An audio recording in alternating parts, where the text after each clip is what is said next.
शादी कैलू टड़े परत बितैलू भाग भाग के शादी कैलू टड़े परत बितैलू बेगर सोचले बाप माय के पागड़ी डुबैलू हो कैसे के काटी गोरी यारी परा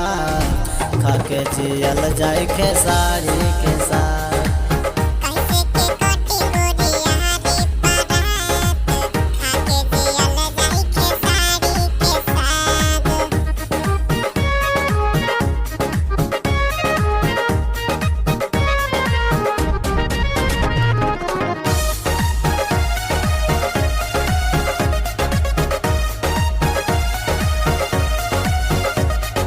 नहीं मिलेला मसूरी चन्ना नहीं मिलेला गन्ना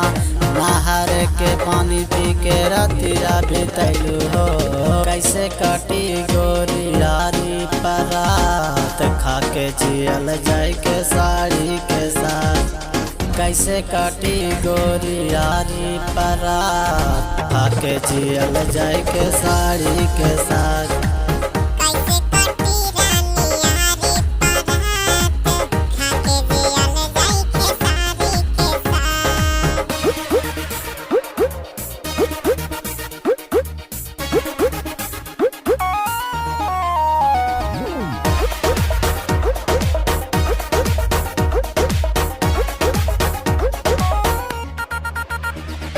भोरे होते गौआ में आग लग जाई घर जदी जैबो तमारे लागे भाई हो